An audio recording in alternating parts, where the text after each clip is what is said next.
Welcome to our channel cricket यारी। आज हम आपके लिए एक और एपिसोड लेकर आए हैं। आज हम बात करेंगे जो करंट मैच चल रहा है इंग्लैंड और बांग्लादेश के दरमियान। उसके बाद जो दूसरा टॉपिक है वो हम डिस्कस करेंगे पाकिस्तान और श्रीलंका का मैच। और तीसरा जो सबसे अहम टॉपिक है कि कौन निशाना बन रहा है अब इंडियन पॉलिटिक्स का after the exit of Zainab, और क्या कहाँ तक पहुँचेगी बात ये। पहले हम बात शुरू करते हैं England versus Bangladesh match. England ने काफ़ी बड़ा स्कोर खड़ा किया, उनकी तरफ से मलान ने सेंचुरी की काफ़ी बड़ी, और उसके मुकाबले में बांग्लादेश चेस तो कर रही है लेकिन लगता नहीं है कि वो करीब ही पहुंच पाएंगे। मेरे साथ मेरे हैं को होस्ट उस्मान शाहिद। मैं उनसे पूछना चाहूँगा कि क्या चांसेस हैं बांग्लादेश के। जैसा कि एक्सपेक्टेड था कि बांग्लादेश और उनका जो मैच है उसमें इंग्लैंड को उन्होंने टॉस जीतकर बैटिंग करवाई। बांग्लादेश ने जैसी पहला मैच में पिच खेली थी वैसी नहीं खेली। आज इंग्लैंड ने बताया कि वो वर्ल्ड चैम्पियन है, उन्होंने 364 कर दिया। लेकिन आप कह रहे थे कि फंस सकता है। हाँ, मैं देखें मेरी क्योंकि उसकी रीज़न थी ना। आप देखें टॉस तो बांग्लादेश जीता है। उसकी रीज़न ये थी कि बांग्लादेश ने 2 बार इंग्लैंड को हराया है, एक बार एशियन कंडीशन में, एक बार ऑस्ट्रेलिया में 2015 में। तो वो थोड़े कॉन्फिडेंट थे इंग्लैंड को लेकर, लेकिन इंग्लैंड की ये टीम वो टीम नहीं है जो वो टीम थी। और इसने आज बताया कि वन ऑफ द फेवरेट्स है।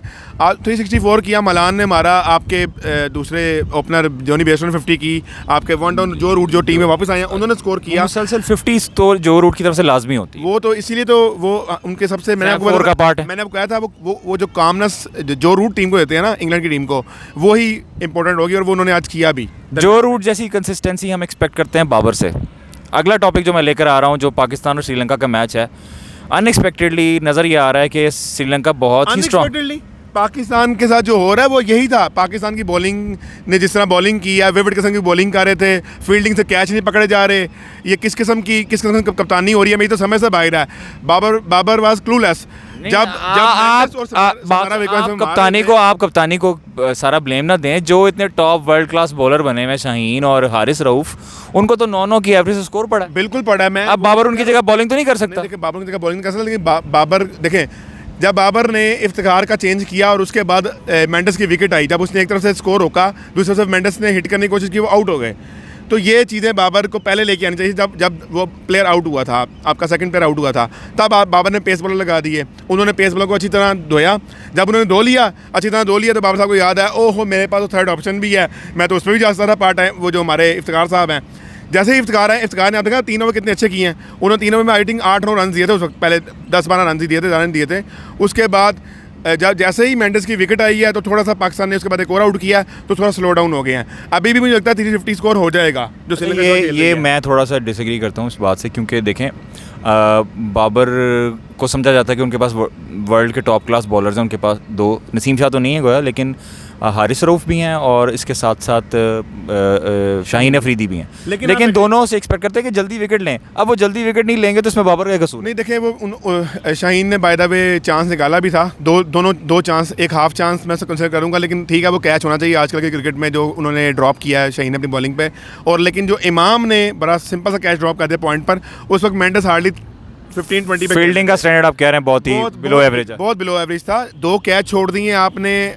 अगर वहाँ पर वो आउट हो जाते तो शायद ये जो भी हम 350 एक्सपेक्ट कर रहे हैं शायद वो 350 ना होता। अच्छा, मेंडिस की प्लेयर है इस वक्त श्रीलंका। मैं आपसे ना अगला बड़ा इंपॉर्टेंट क्वेश्चन पूछने जा रहा हूँ। क्या ये बात सच समझे हम जो मोहम्मद आसिफ ने कही थी कि आप शाहीन अफरीदी के 3-4 ओवर गुजार लें, then you can go for the किल?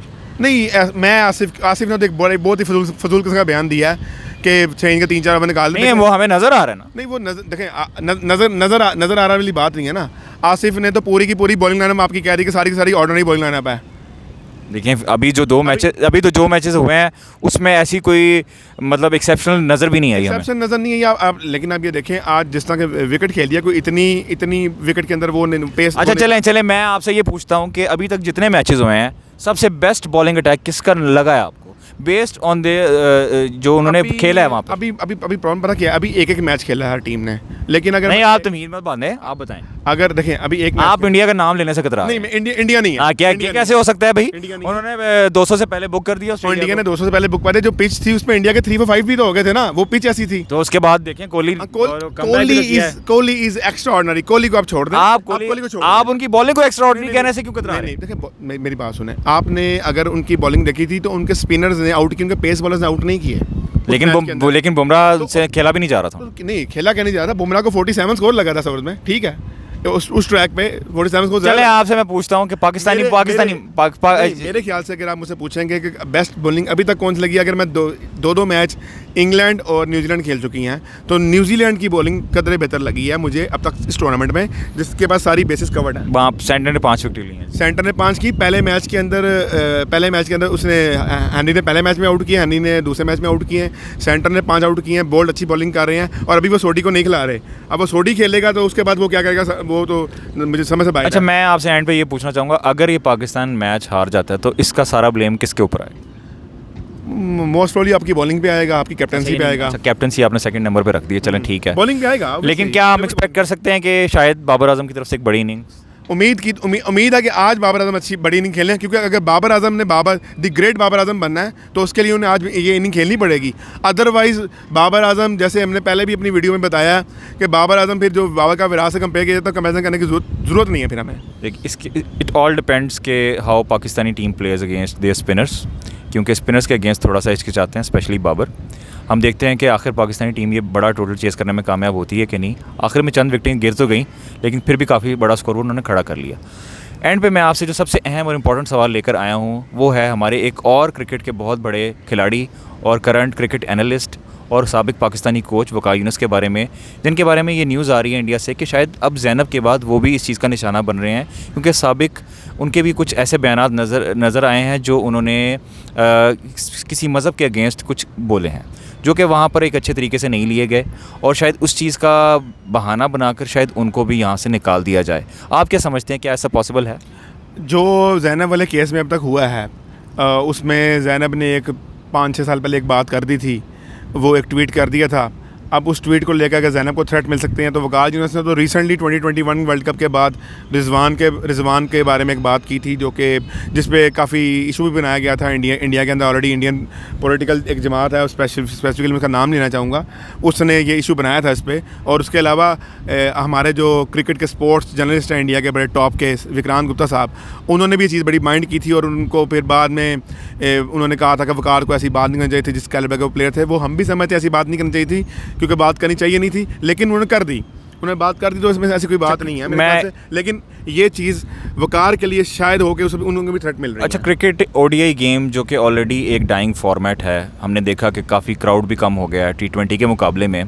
इस सिनेरियो में अगर क्रिकेट ओडीआई को अलाइव रखा जा सकता है तो वो इसी वजह से रखा जा सकता है अगर पाकिस्तान इंडिया आपस में मुसलसल मैच खेलती रहें। ये टीमें दोनों सिर्फ उसी टाइम मिलती हैं जब कोई ICC का इवेंट होता है या एशिया कप। आप ये अंदाज़ा लगा सकते हैं कि विराट कोहली, जिनका नाम लिया जाता है कि दुनिया के सबसे बड़े प्लेयर हैं, कि 100 टेस्ट मैचेस खेलने के बाद भी वो एक भी टेस्ट मैच पाकिस्तान के ख़िलाफ़ नहीं खेले। आप क्या समझते हैं कि जैसे सचिन तेंदुलकर जैसे बड़े प्लेयर थे, क्या विराट कोहली फिर भी बड़े प्लेयर माने जाएंगे कि अगर वो रिटायर हो जाते हैं एक भी टेस्ट मैच पाकिस्तान के अगेंस्ट खेलते हुए? नहीं, सचिन तेंदुलकर से कंपैरिजन नहीं हो सकता। Sachin Tendulkar is other league, is other. मेरा सवाल ये है कि आखिर अगर विराट कोहली का कैरियर भी ख़त्म हो जाता है और उनका कैरियर अगर हम देखें टेस्ट मैच में वो एक भी मैच पाकिस्तान के अगेंस्ट नहीं खेले, ये ज़्यादती नहीं है एक बड़े प्लेयर के साथ? सच बिल्कुल ज़्यादती है कि इतनी बड़ी इसका रिस्पॉन्सिबल कौन है? इसका रिस्पॉन्सिबल मेरे ख्याल से तो BCCI भी है और कुछ हद तक हम तो ऑफर करते हैं कि वो आएँ, बायलैटरल सीरीज़ खेलें, पाकिस्तान की तरफ आएँ, लेकिन अगर वो इस तरह हर मैटर को पोलिटिसाइज़ करेंगे, हमारे एनालिस्ट को उठा के इतने बड़े इवेंट में बाहर भेजेंगे, इसका मतलब है वो फ्यूचर में हमारे साथ कोई भी मैच नहीं खेलना चाहते। वो तो आपने प्रीवियसली भी नहीं, तो वो मुझे बताया वो इनकार कर दें, वो वर्ल्ड कप का मैच भी ना खेला करें, वो ये क्यों खेलते हैं? एग्जैक्टली, ये भी चीज़ें आपको याद होगा 2019 के वर्ल्ड कप से पहले इंडिया में इस तरह की बातें हो रही थी कि जी हमने पाकिस्तान से वर्ल्ड कप मैच नहीं खेलना।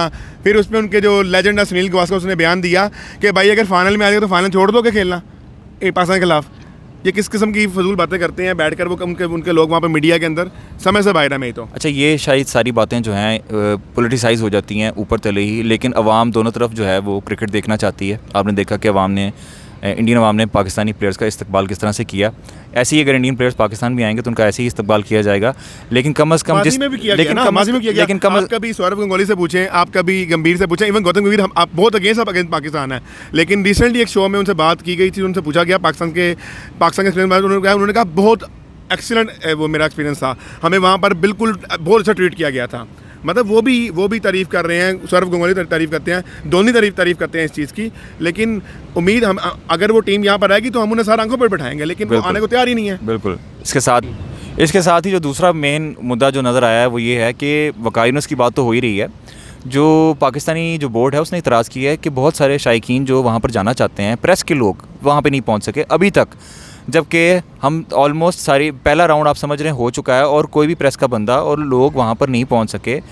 पाकिस्तान का दूसरा मैच आज हो रहा है और अभी भी वहाँ पे लोगों को वीज़े नहीं मिल रहे। इसके बारे में आप क्या कहेंगे कि अब मतलब चलें, समझ आती है कि वो एनालिस्ट के ऊपर तो बहाना बना रहे हैं, शायकीन से उनको क्या एतराज़? वो ये चीज़ तो मेरी भी समय से बाहर है पहले दिन से। और ये बात आपको याद होगा जब बाबर से और ये क्वेश्चन किया गया था pre world cup press conference में, जब तमाम कैप्टन इकट्ठे थे ट्रॉफी के साथ, तो वहाँ पर भी बाबर ने दबे अल्फाज में इसको कह दिया था कि अगर हम पाकिस्तानी शायकीन आएंगे तो हम ज़्यादा अच्छा परफॉर्म करेंगे, हमें बहुत अच्छा इस्तकबाल दिया गया, अगर पाकिस्तानी शायकीन भी आ जाए तो और ज़्यादा अच्छा हो जाएगा।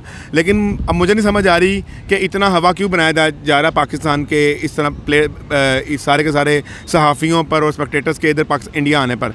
ये तो बड़ा नॉर्मल सा एक आईसीसी का इवेंट है, इसमें सारी चीज़ें ऑलरेडी अलाइन होनी चाहिए थी। और अब देखिए आज सेकंड मैच हो गया, मुझे नहीं लगता कि अहमदाबाद के मैच से पहले पाकिस्तानी शायकीन को ये स्ट्रेटजी भी हो सकती है कि शायद पाकिस्तानी क्राउड कम आए उस मैच में, इंडियन क्राउड ज़्यादा और वो चैंटिंग करता रहे। लेकिन गॉड नोज़ व्हाट क्या होगा उसने, अगर इंडिया हार गया तो क्या होगा, क्या करेंगे ये लोग? ये आप बिल्कुल ठीक कह रहे हैं कि शायकीन से बदला लेना तो मुनासिब नहीं लगता।